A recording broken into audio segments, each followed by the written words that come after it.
Anger is brief madness. Control it. Horace.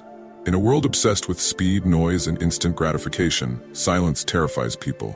They see it as emptiness, weakness, or surrender. But they are wrong. Silence is not absence. It's presence. It's not retreat. It's power. When you step back and stay silent, you master the game. You become the player, not the piece.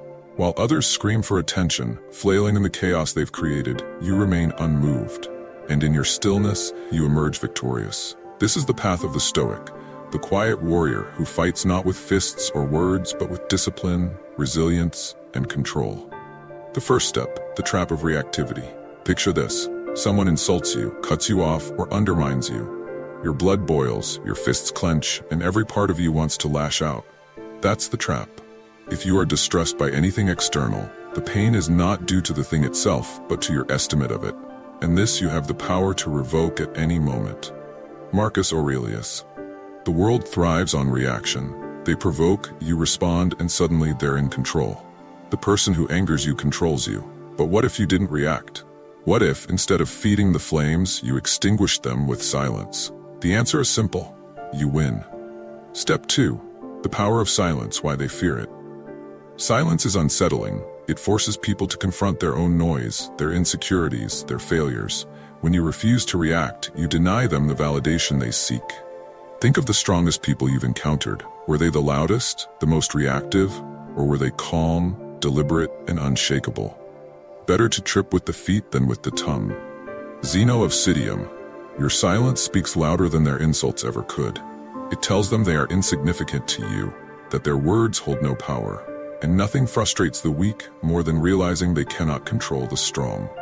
Step 3. The real battle, the enemy within. But silence isn't just about them, it's about us. The hardest battle is the one we fight within. Why do we react? Because we're hurt.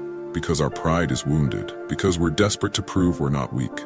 Epictetus reminds us, it's not what happens to you, but how you react to it that matters.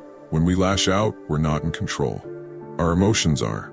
Anger, ego, fear. These are the chains that bind us, and unless we break them, we remain slaves, not to others, but to ourselves. Silence is the key. It forces us to confront our own emotions, to understand them, and ultimately to master them. Step 4. What they don't see. Here's the secret no one tells you. Stepping back is not giving up. It's not weakness. It's strategy. When you step back, you gain perspective. You see the bigger picture. While they're lost in the moment, consumed by their anger or pride, you're planning your next move. Seneca said, the greatest remedy for anger is delay. Delay gives you power. Power to choose your response, to strike when it's most effective, or not at all. Because the truth is, some battles aren't worth fighting. Step 5. The payoff. Why they big? Silence creates a void, and nature hates a void. When you refuse to engage, they fill the silence with their own desperation. They push harder, yell louder, try everything to get a reaction. Why? Because they need it. Without your response, they have no purpose. And here's the irony. By stepping back, you force them to come to you.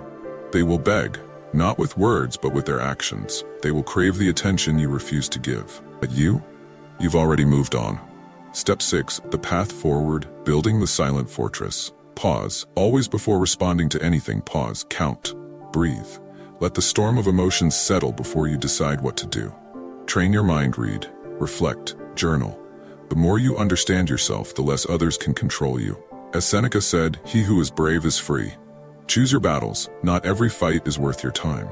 Ask yourself, will this matter in a week, a month, a year? If not, let it go. Master indifference. Learn to be indifferent to what does not matter. Marcus Aurelius taught, you have power over your mind, not outside events. Realize this, and you will find strength. Step 7. You unshakable, untouchable. When you step back and stay silent, you don't just avoid petty conflicts, you transform. You become someone they can't predict, someone they can't manipulate. You become the calm in the storm, the rock they can't move. No man is free who is not master of himself. Epictetus. You are free. Not because you control others, but because you control yourself. Let them wonder. Let them shout. Let them beg. You owe them nothing. Step 8. Closing reflection. The greatest victories are not won with swords or words, but with discipline and restraint. The Stoics knew this. They understood that the loudest voice is often the weakest, and that the strongest man is the one who can remain silent. So the next time chaos calls your name, remember this. Step back.